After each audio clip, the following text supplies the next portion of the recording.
All right, and we'll start the recording again saying, hey, if you need closed captioning, click that button down on the bottom menu bar there inside of Google Meet, and you can get lovely captioning of today's session.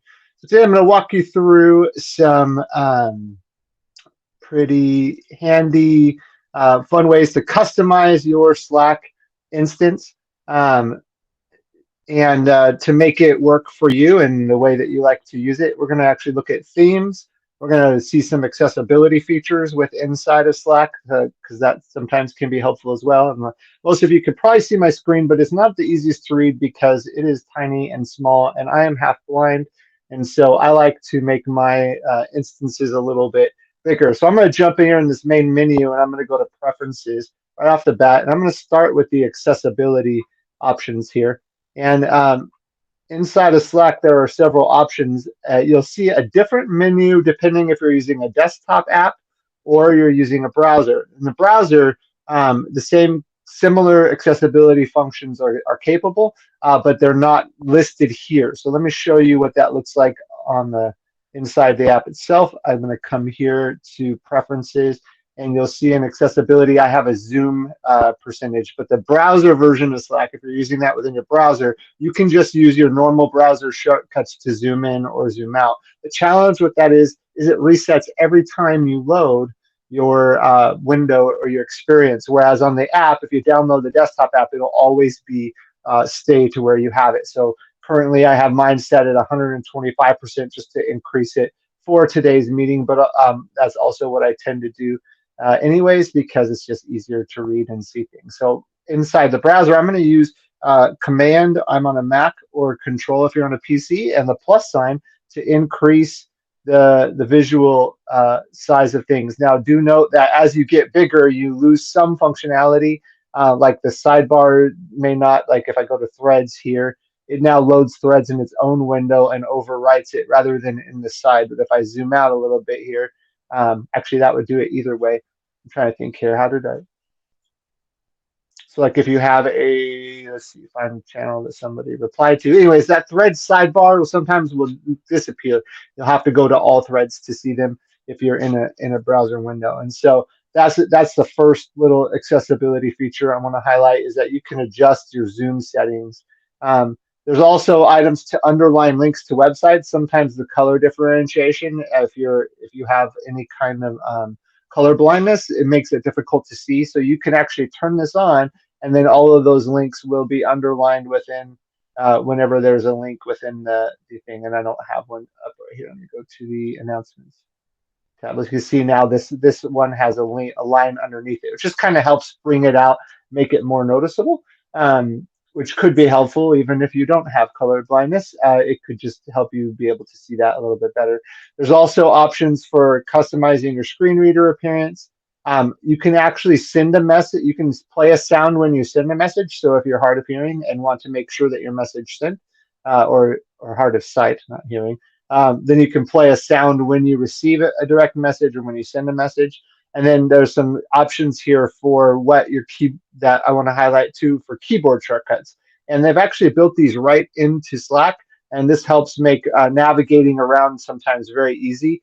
And you can click that link there, or you can use the Command or Control key and the /, which is the question mark button. So Command and that question mark will enable and disable your keyboard shortcuts, and they have shortcuts to jumping into a particular conversation.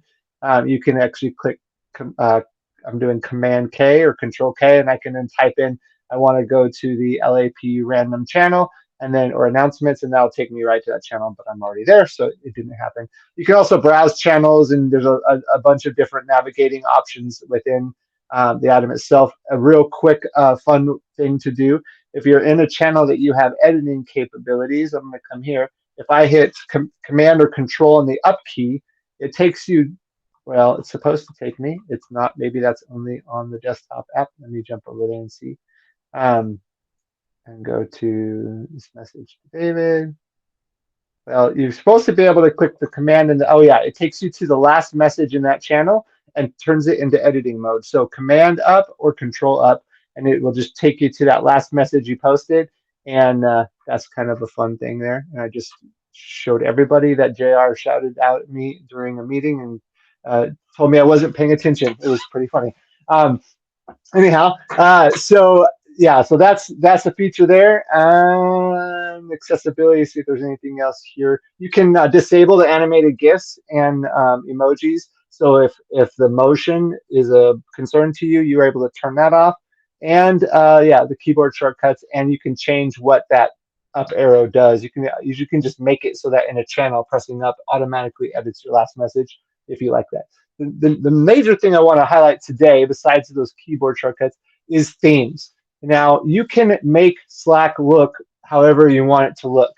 So you can sync Slack with your operating system. So if you have your system set to a dark theme or a light theme, or to automatically adjust, you can set this button right here, and it'll automatically set the theme to a dark or a light mode. But you can also choose that manually and pick that out. Now, in the browser version, it does not remember your choices, but if you're using the desktop app, it will.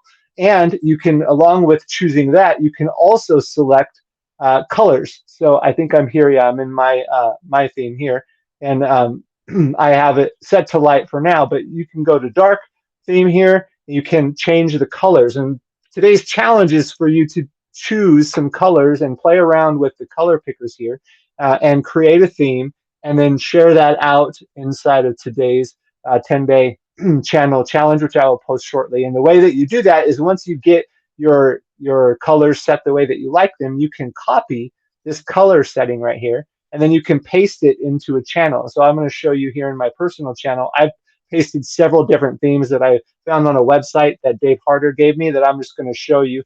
You can just really quickly switch between those themes to find the theme that you like, and choosing the light or dark background, you'll get the white or the black, the dark background color over the text. And so that's a really quick and easy way to create something, highlight that, make that color for you, so it's a place you're customized and you like being in.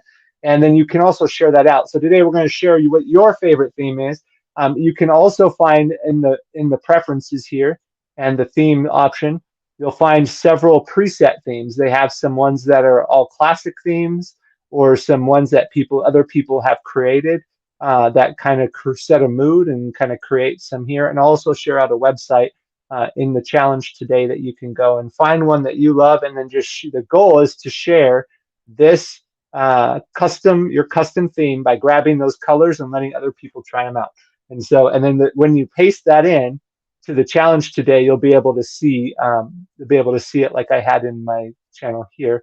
You'll be able to see those, and you'll just say switch sidebar theme. So you'll want to post yours so you have that for reference, but then you can try any other themes and just click back on yours to set it back the way that you prefer it and like it. I actually like a dark theme, and I prefer it, but I like the lighter sidebar. So I customize mine to have a light sidebar, but with a darker background, because this is really hard to see when it gets dark. I don't know why for me. And so this just makes these stand out a lot more with the light sidebar theme. So very simple thing to do. You can set some standard visualization things using your accessibility preferences there, but also creating a colorful background and a beautiful place to do your work. Any questions? I have a question, Mike. Could you repeat how you get to preferences? I can't find it. Yeah, so you click on the name up here in the upper left of where it says Los Angeles Pacific University, depending on your Zoom level. And then you click on preferences right here. It'll be down in that list for the channel. And then you'll have the options for themes right after that. Okay, got it. Thank you. Yeah, you're welcome. I jumped around really fast. So this video will be available shortly too, so you'll be able to save it. But any other questions? Cool. All right.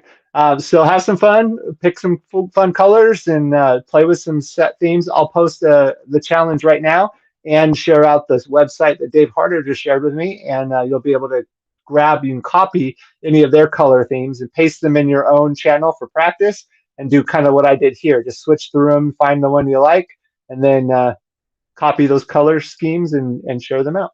Thanks, guys. Have a good one.